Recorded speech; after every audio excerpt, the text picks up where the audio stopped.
കാറിന്റെ radiator clean ചെയ്യാൻ ഇന്ന് വിപണിയിൽ പല കെമിക്കൽസും അവൈലബിൾ ആണ്. നമ്മൾ കേട്ടിട്ടുണ്ട് കൊക്കക്കോള അല്ലെങ്കിൽ പെപ്സി പോലെയുള്ള എയറേറ്റഡ് ഡ്രിങ്ക്സ് ഒഴിച്ചും ക്ലീൻ ചെയ്യുന്നു. പക്ഷേ അങ്ങനെയുള്ള കെമിക്കൽസ് അല്ലെങ്കിൽ എയറേറ്റഡ് ഡ്രിങ്ക്സ് ഒഴിച്ചു കഴിഞ്ഞാൽ അതിന് ഒരു നെഗറ്റീവ് വശം കൂടെ ഉണ്ട്. ഇപ്പം കുറച്ച് പഴയ വണ്ടിയൊക്കെ ആണെങ്കിൽ എവിടെയെങ്കിലും ലീക്സ് അറസ്റ്റ് ചെയ്തിട്ടുണ്ടെങ്കിൽ അത് പിന്നെയും ലീക്ക് വരാനുള്ള ചാൻസസ് ഉണ്ട്. അപ്പൊ ഇന്ന് നമുക്ക് നോക്കാം വീട്ടിൽ ₹1 പോലും മുടക്കാതെ നമുക്ക് റേഡിയേറ്റർ എങ്ങനെ ക്ലീൻ ചെയ്യാം. നമസ്കാരം, വീലോസിറ്റിയിലേക്ക് സ്വാഗതം.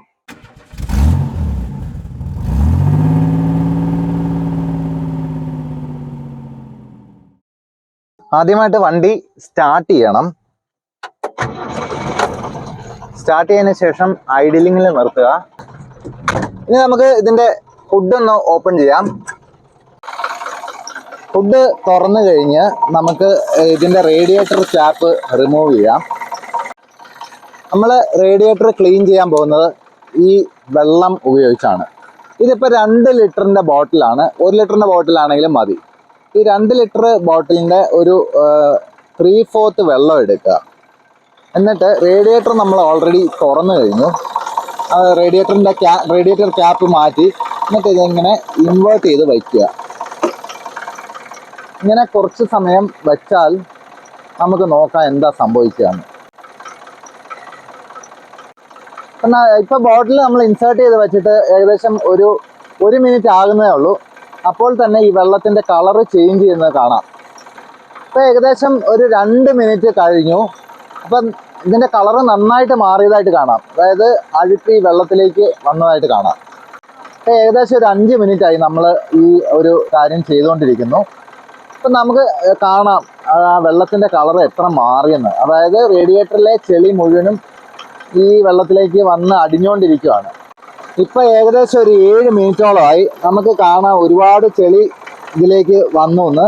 നമുക്കിപ്പോൾ തൽക്കാലം ഇതിങ്ങ് എടുക്കാം. അപ്പം ഇത്രയും അഴുക്ക് ഇതിലേക്ക് വന്നു. വെറും 7 മിനിറ്റ് കൊണ്ട് ആണ് ഇത്രയും നമുക്ക് ക്ലീൻ ചെയ്യാൻ പറ്റിയത്. ഇത് ഈ വണ്ടിയുടെ റേഡിയേറ്ററിൽ നിന്നുള്ള ചെളിയാണ്. വെള്ളത്തിൻ്റെ ക്വാണ്ടിറ്റി കുറഞ്ഞത് കാര്യമാക്കണ്ട. റേഡിയേറ്ററിൽ വെള്ളം കുറച്ച് കുറവായിരുന്നു. അത് കൂടാണ്ട് തന്നെ ബോട്ടിൽ അമർന്ന് കുറച്ച് വെള്ളം സ്പില്ലായി പോയിട്ടുണ്ട്. അതുകൊണ്ടാണ് വെള്ളത്തിൻ്റെ ക്വാണ്ടിറ്റി കുറഞ്ഞത്. ഇത് വെറും ഒരു 7 മിനിറ്റ് ഞാൻ ഈ റേഡിയേറ്ററിൽ മുക്കി വെച്ചുള്ളൂ.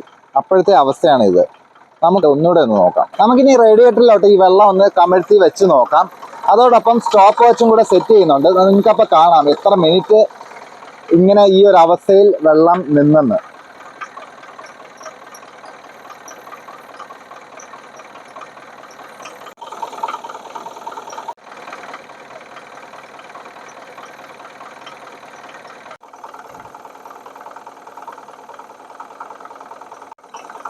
നമുക്കൊരു 10 മിനിറ്റ് ആകുമ്പോഴത്തേനും സ്റ്റോപ്പ് ചെയ്യാം. 10 മിനിറ്റ് ആകുമ്പോൾ ഇതിൻ്റെ അവസ്ഥ എന്താണെന്ന് ചെക്ക് ചെയ്യാം. ഇത് ഒരു പരീക്ഷണം എന്നുള്ള നിലയ്ക്കാണ് ഞാൻ ആദ്യമായിട്ട് ചെയ്യുന്ന ഒരു സംഭവമാണ്.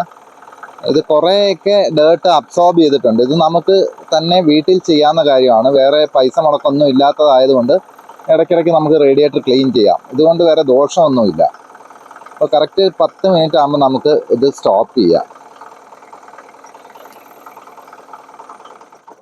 നമ്മൾ 10 മിനിറ്റ് 8 സെക്കൻഡ് ഇത് ഈ ഒരു പ്രോസസ്സ് ചെയ്തു.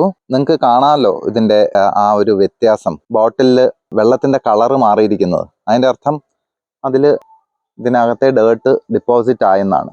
അപ്പോൾ ഇനി നമുക്കിത് പതുക്കെ ഈ ബോട്ടിലിങ് എടുക്കാം. ഇത് കണ്ടാൽ അറിയാൻ പറ്റും എന്ത് വ്യത്യാസമുണ്ട് അതിൻ്റെ കളറെന്ന്. നല്ല പ്യുവർ ആയിട്ടുള്ള വെള്ളമാണ് നമ്മൾ ഇതിനകത്ത് എടുത്തിരുന്നത്. അപ്പോൾ അതിൻ്റെ കളറ് ചേഞ്ച് ചെയ്ത് കണ്ടില്ലേ. എന്ന് വെച്ചാൽ ഈ റേഡിയേറ്ററിലെ കുറേയൊക്കെ ഡേർട്ട് ഇതിൽ അബ്സോർബ് ചെയ്തെന്നാണ്. ഇതിൻ്റെ സയൻറ്റിഫിക് റീസൺ എന്താണെന്ന് അറിയാവുന്നവരൊന്ന് കമൻറ്റ് ചെയ്യുക.